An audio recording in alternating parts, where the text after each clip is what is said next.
Well, I'd like to thank you all for coming. My name is Bob Shapiro. I am the president of the Academy of Political Science, and I'm the editor of Political Science Quarterly, and actually the new president of both organizations. And as new president, the question that immediately occurred to me is that are there things that the Academy should be doing and the journal should be doing that we haven't been doing? And we've in fact started to do a lot of different things that some of you may have noticed or not noticed. And that's before getting the idea serendipitously to have this first time event of the meetings of the member, a closed meeting of the members of the Academy of Political Science. In taking over the journal, I'd actually been involved with the journal for about 10 years before as the summer editor. And the previous editor, as many of you know, was a famous political scientist who named Demetrius James Carolay, who stepped down first as president of the Academy and then as editor of the journal. He'd been doing the journal for a great many years, and he brought me on as the summer editor. And I now have the privilege of being the new president of the Academy and the new full-time editor of the journal. And in taking over the Academy, so to speak, in a very benign manner, not a forceful manner, I, in conjunction with the board of the Academy, board of directors, began thinking about what other things we should be doing. And what we thought we should be doing is basically back to the future. The Academy used to be much more active in holding seminars, panels, conferences, and the like. And I decided we would try to do that again, resurrect that. In consultation with the staff, we need to make sure that we had the capability of doing it and the time to do it and to do it well. And the staff enthusiastically said, basically, I didn't say it, but in effect said, we should do this. It'll be fun.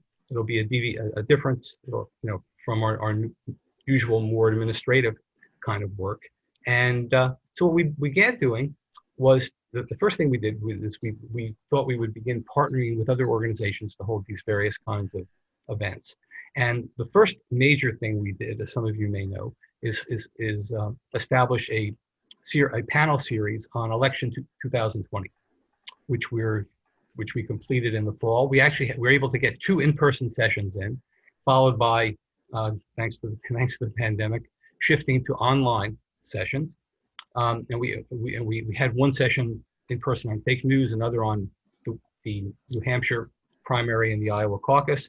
And then we had later events on money and politics, and then also on the anniversary of women's suffrage. And these were very successful. And we've also taken on different collaborators, co-sponsors of events. Sometimes we've been taking the lead, other times they've been taking the lead. And so we've been working, for example, with the School of International and Public Affairs at Columbia University, where I'm also a professor of political science and international and public affairs. So we've been engaged in a variety of events there, and we'll have a slide that'll kind of showcase a few things. What the Academy's also been involved in, as some of you may know, besides the journal, is other kinds of academic publishing, and predominantly edited books, sometimes drawing on articles published in PSQ. One of our recent edited books was on a presidential selection and American democracy. That was the most recent one, and then we have another forthcoming one that will showcase for you in a second. Anyway, those are the kinds of additional things that we've been involved in, and then also I, as president, have been involved in various kinds of forums and public talks myself.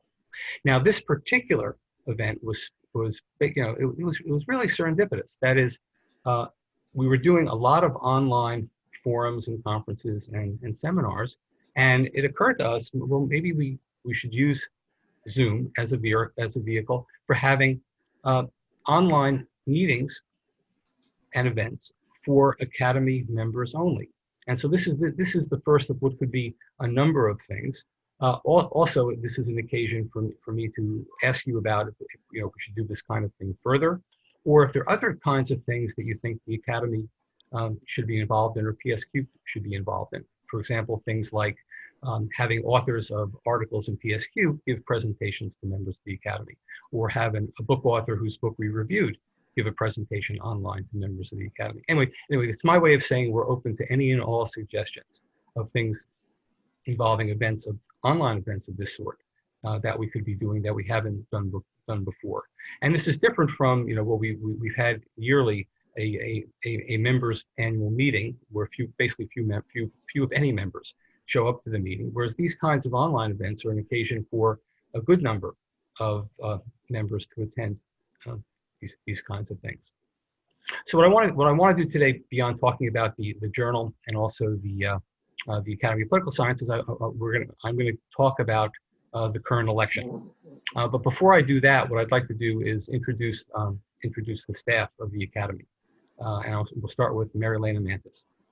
Thank you, Professor Shapiro. Hello, everyone. My name is Marylena Mantas. I'm the managing editor of Political Science Quarterly. I've been in this position for more than a decade at this point. I love Political Science Quarterly, and I welcome the opportunity to partake in this webinar today, as it is uniquely situated to put us in a position to engage with Academy members and readers of PSQ. The world of publishing is a closed world sometimes, and we don't get to engage with our readers in this way. And I hope that this will give you a better look into the operations of the Academy and us an opportunity to engage more directly with you. Thank you. Welcome.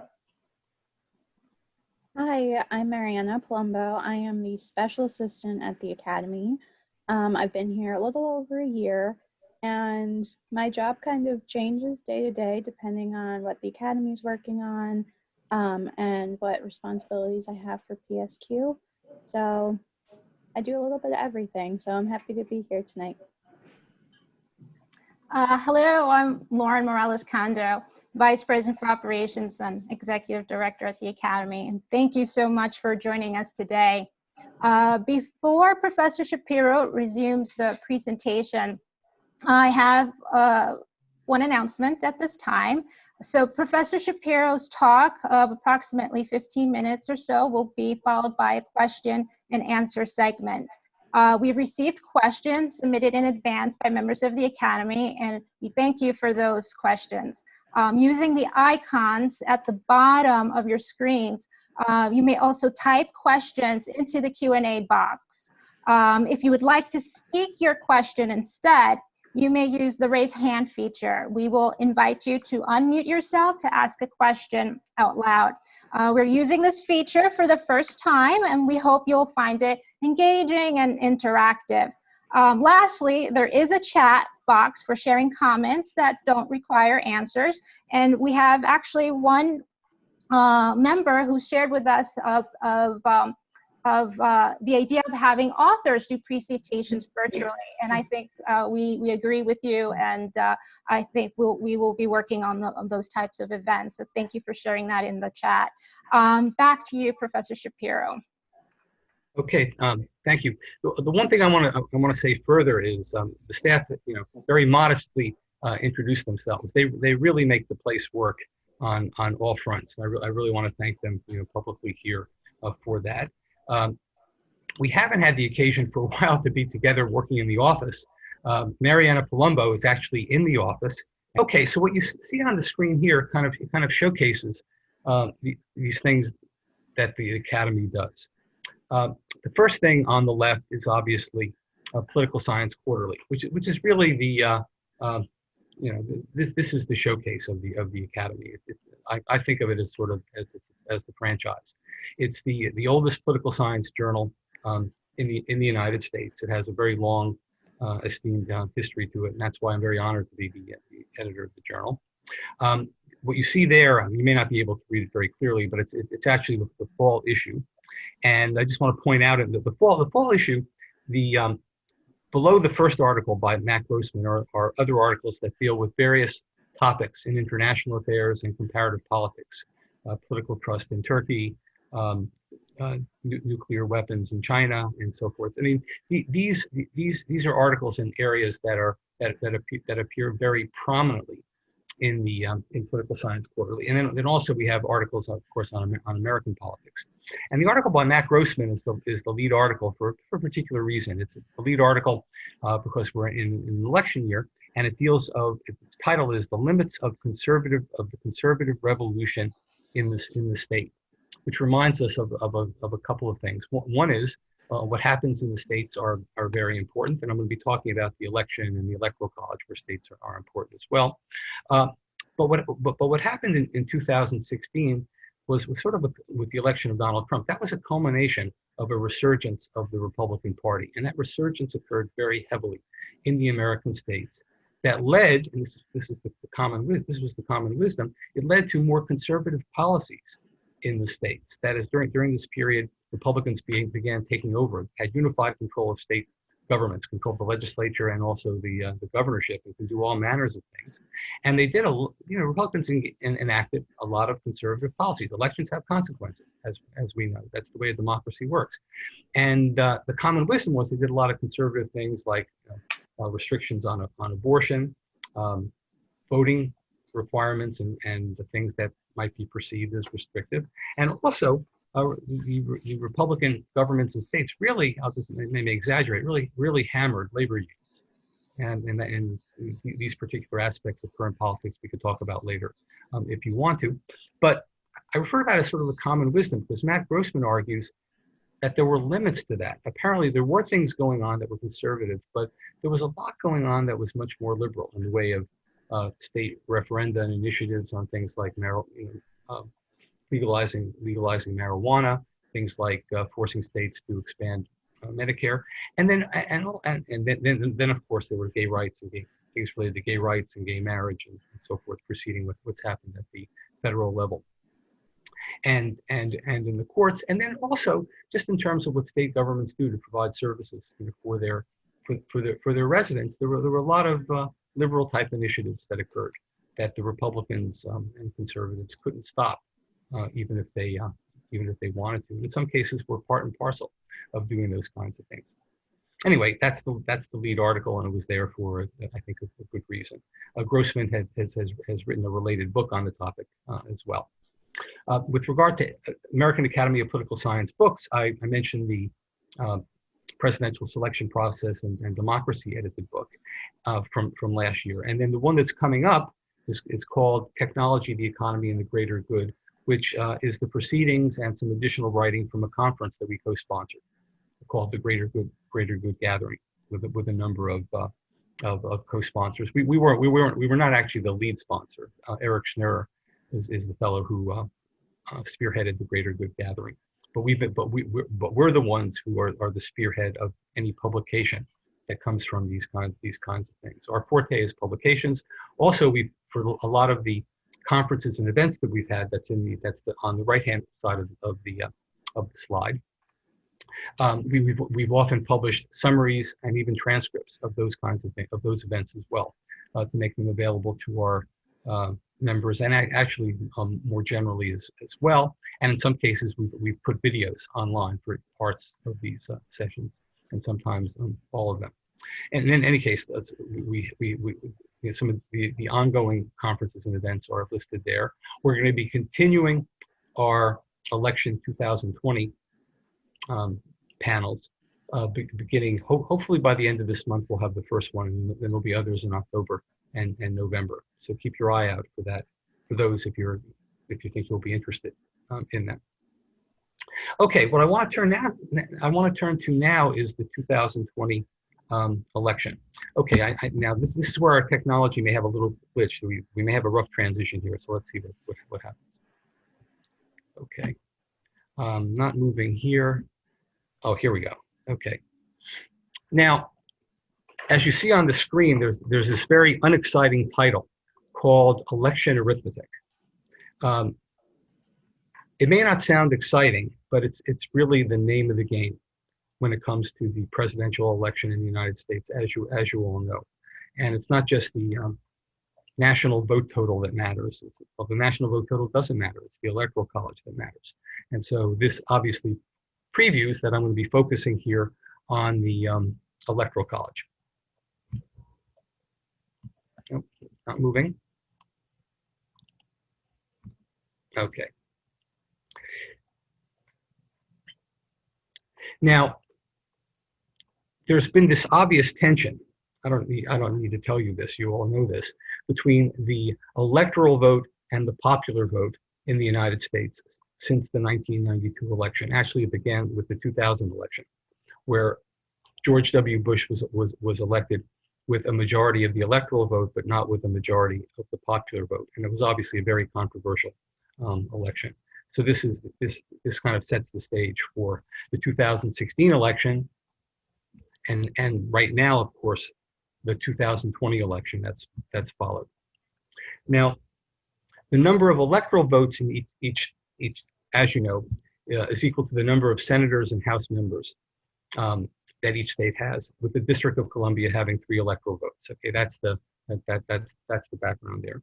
And it takes 270 electoral votes to win. If there's no winner in the Constitution, it says the House of Representatives decides on the president based on the 3 top finishers, and then the vice president selection goes to the Senate with the two top vote getters for the vice presidency, going head to head. And we could talk, if you want, about the Electoral College and its viability in the future. And its viability is strong, as I think you all know, but we'll come back to that briefly at the end. Okay, so I want to talk about the Electoral College map and the recent history of the Democrats' blue wall. Now, I'm going to talk about this in a way that I don't think any of you have seen any of the pundits and experts on television or online talk about. And because I want to look at it, I look at it in historical perspective, because and it has to do with, what do we mean by the blue wall? Okay, so this is 1992, and we're gonna see a very stark difference between the Electoral College map, the outcome of the election in 1992, and the results in 2016, and where we're headed in 2020. Now, this was 1992 was a major victory for the Democrats, despite George H.W. Bush being the hero of the first Gulf War, much like Winston Churchill after the Second World War. He basically fell out of office. He lost the election in 1992 because the war became a distant memory, despite his great successes there. And the economy had soured, and as James Carville said, it's the economy stupid. And this is what produced this major victory for the Democrats and Bill Clinton. Now, blue stands for the blue Democratic states, red for the Republican states in those particular elections. And in terms of the blue wall, if you look on the West Coast, there's a West Coast wall there, Washington, Oregon, California, and Nevada. And then take a look at Colorado. That's a blue state, and we think of it as a blue state today, but it wasn't always a blue state. And we'll come back to that in a second. And then there's the wall across the north, and it's Minnesota, Wisconsin, Michigan. Clinton won Ohio, but that had been a Republican state on and off. Pennsylvania, and then of course the entire Northeast, New York, Maine, New Jersey, Connecticut, and so forth. Virginia is a Republican state then. Okay, hold that thought. And then Bill, what makes this unusual in the current context, Bill Clinton won a number of southern states: Louisiana, Arkansas, Georgia, Tennessee and Arkansas were the states of Al Gore and Bill Clinton, and also Kentucky and West Virginia and Missouri, which is a border state. But Florida is a red state in that election, so they won it, and the Democrats won that quite handily. So we've got the kind of 3 walls that I talked about there, the West, the Midwest, and then the East Coast wall, Northeast wall. Okay, next slide. The 1996 election, pretty similar to the previous election, but a few little changes. The Democrats did a little less well in some respects. Colorado became red. It was blue before. Florida became blue. It was red before. Okay, so it gives you a sense that these are sort of swing states, so to speak. There's the West Coast wall There was the Midwest wall, Minnesota, Wisconsin, Michigan, Pennsylvania. Ohio was Democratic, and then of course all the East Coast states. But the South, Louisiana, Arkansas, and Tennessee, stayed in the Democrats' column there. But Georgia did not.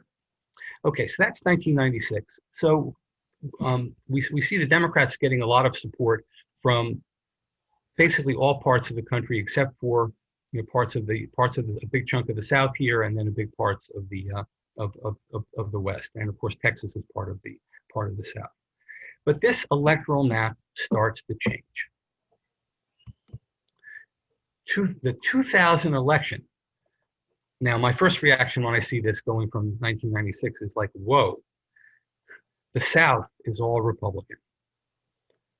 The transformation, that is the internal realigning of the parties, seems to have become complete here, in the sense that the Republicans now hold the solid South, which used to be the solid Democratic South after the Civil War. There's a West Coast wall, Washington, Oregon, California. Nevada went red, okay?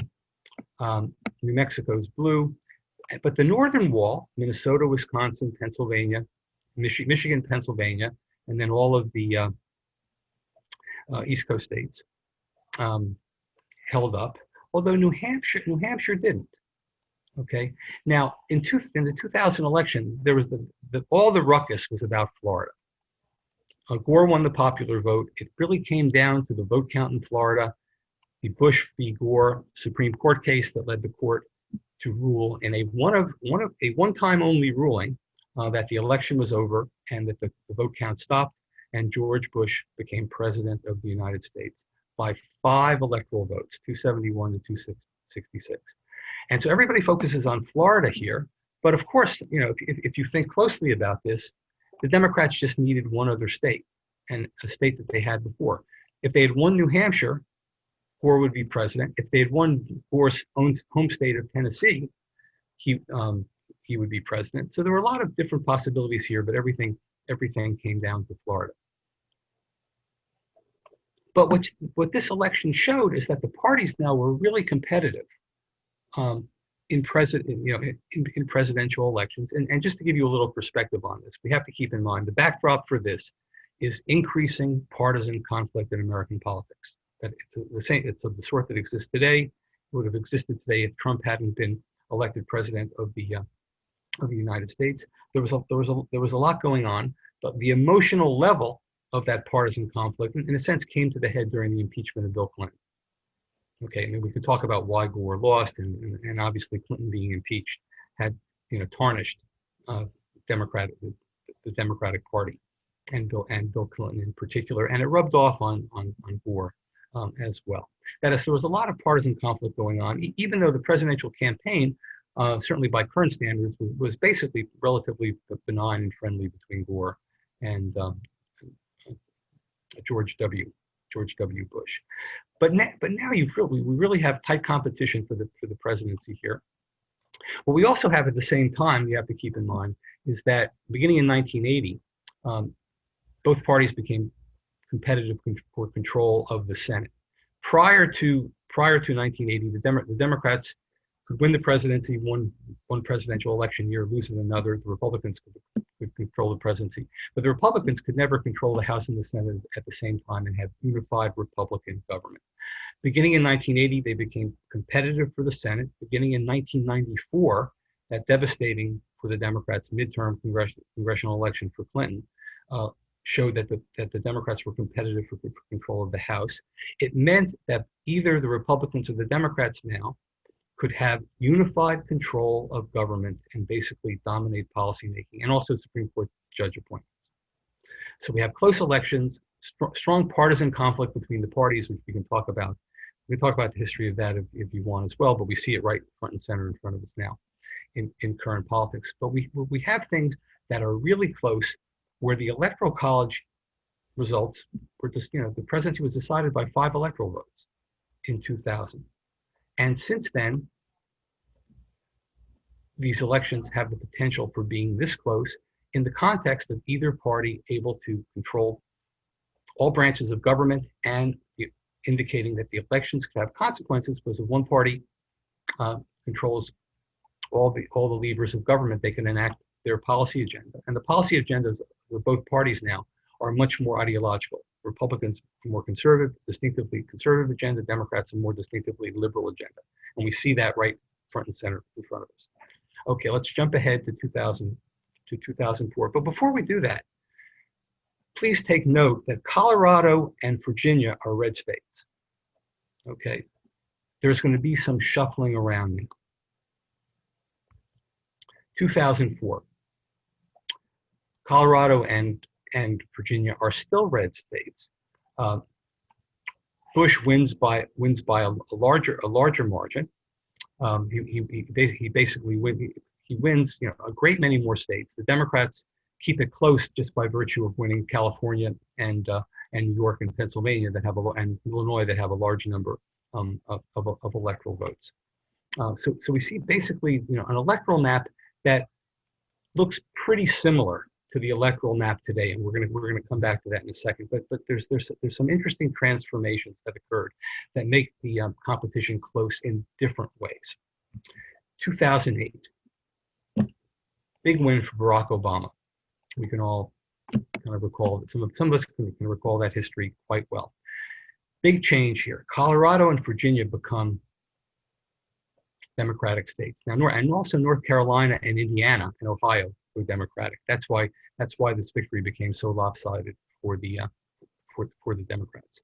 But this really kind of sets the stage for the current context of the West Coast blue wall, the Midwest wall, the East Coast wall, and then add Virginia to the mix in here. North Carolina, Ohio might be a fluke in this particular context.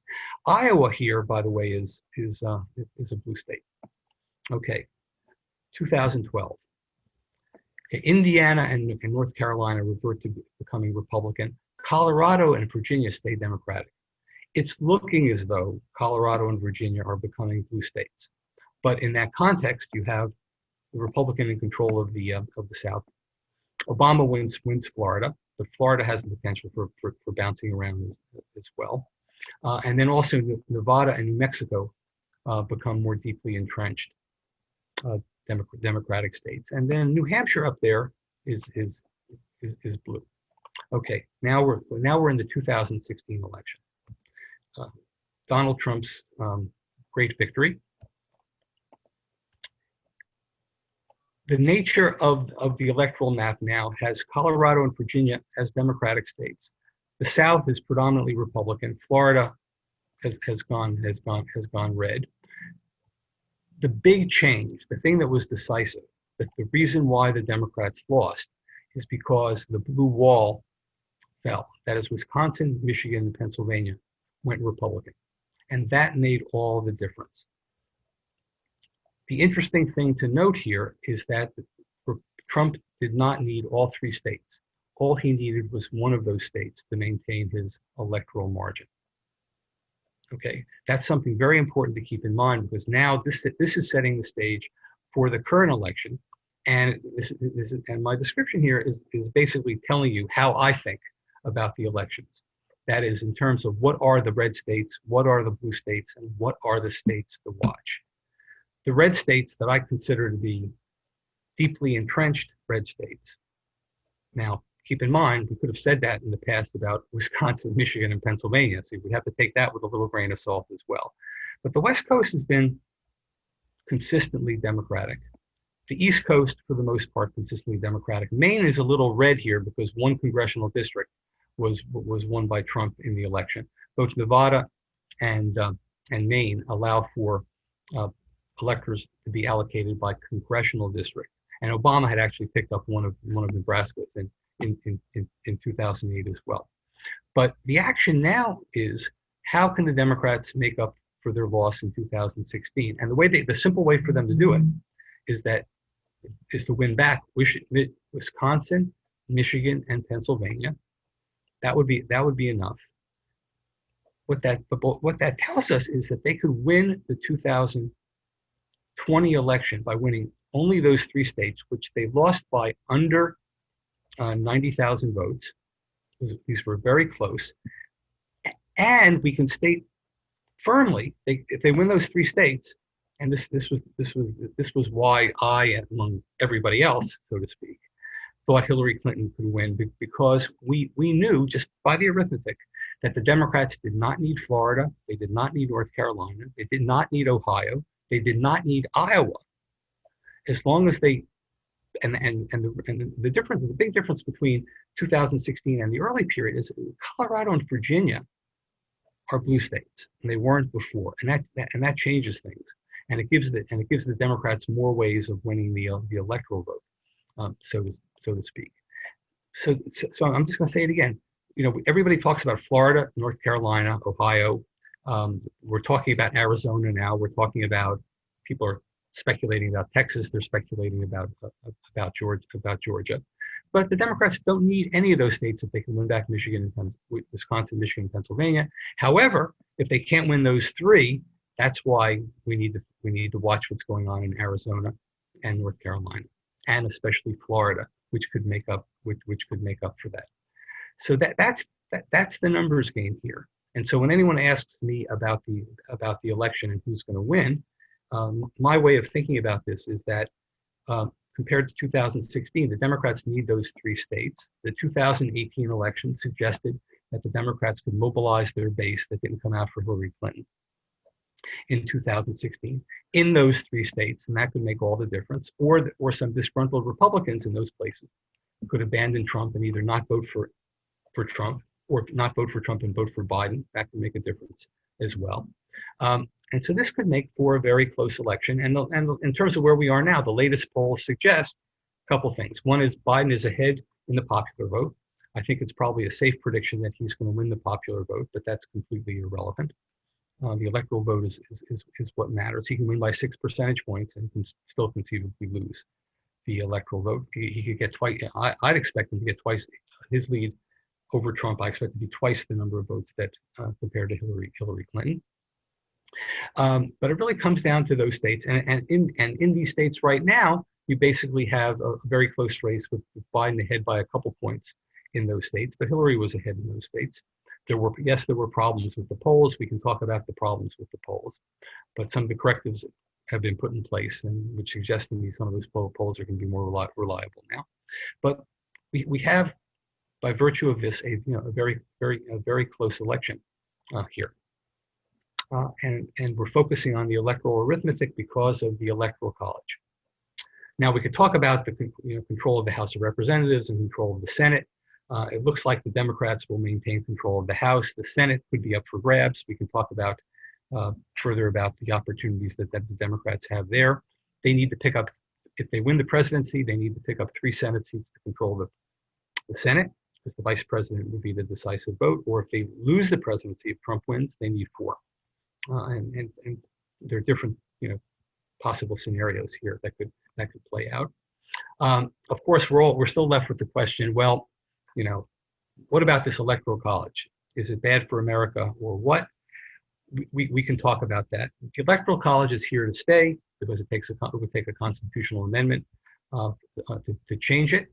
The more likely way it might change is through something called the National Popular Vote Bill that's been passed by 16 states thus far. It's a bill that might wind up being contested in the courts, but if enough states pass the bill, what happens is that the electoral votes of any one state will go, of states that have passed this bill, the electoral votes of that state, no matter who wins, will go to whoever has won the popular vote.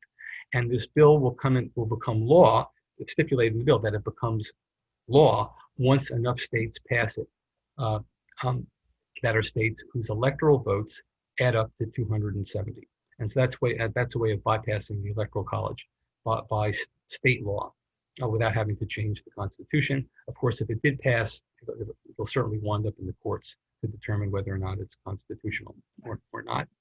There are all kinds of things we can debate about the Electoral College. I think at this point, I just want to thank you. That's the end of the talk about the election.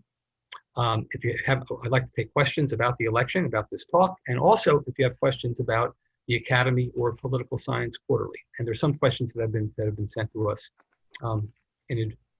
in advance as well. So please use the Q&A box and raise your hand in the chat.